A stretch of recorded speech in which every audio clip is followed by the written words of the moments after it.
hey, obviously we're living in a land of make-believe, and this wasn't make-believe anymore.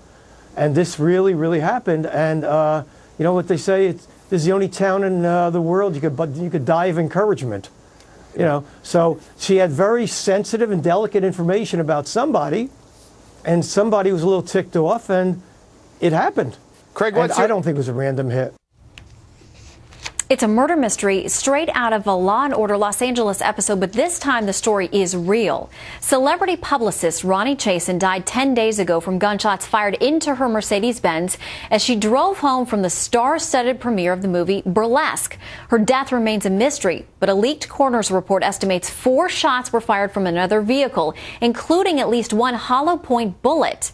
So was the beloved A-list exec the victim of a random shooting, or was this a vicious hit?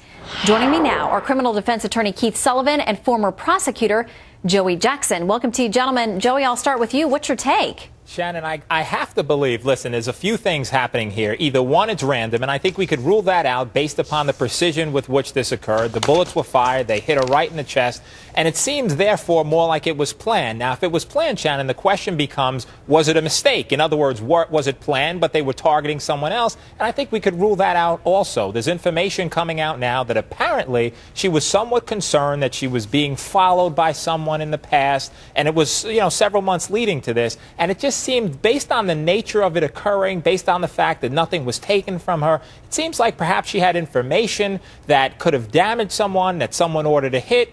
It's a mystery. My hope is that the police do a thorough investigation. They're on top of it. They get the surveillance. They track her computer, her text messages, her records, and get to the bottom of this tragedy, Shannon.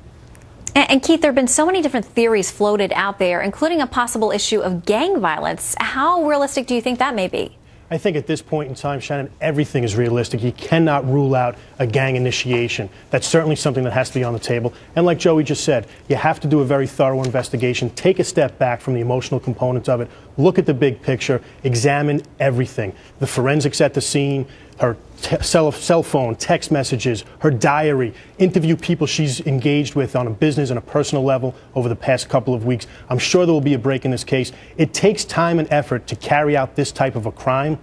You have to get a gun. You have to get a getaway car. You have to get rid of the gun. You have to create an alibi. And often, more often than not, you have to rely upon outside independent people. Remember, there was the Ray Carruth case, which is very similar to this, and that story was broken because of a note that was left in the assailant's diary that she was in fear that her boyfriend was seeking to execute her. So I'm confident there will be a break in some time in this case. And Joey, she's so high profile. I mean, she knows a lot of prominent people.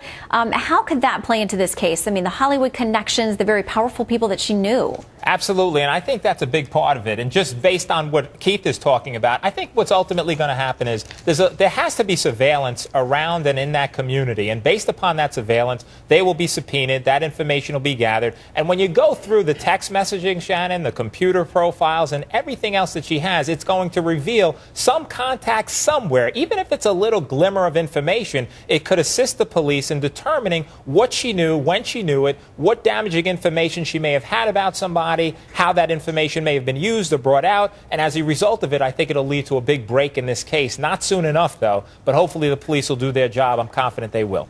All right, Keith, very quickly, I want to ask you, when you hear this leak about a possible hollow point bullet, what does that say to you? That tells me that whoever fired that gun absolutely wanted her dead. This was not random. They sought her out that night to execute her. I'm with you.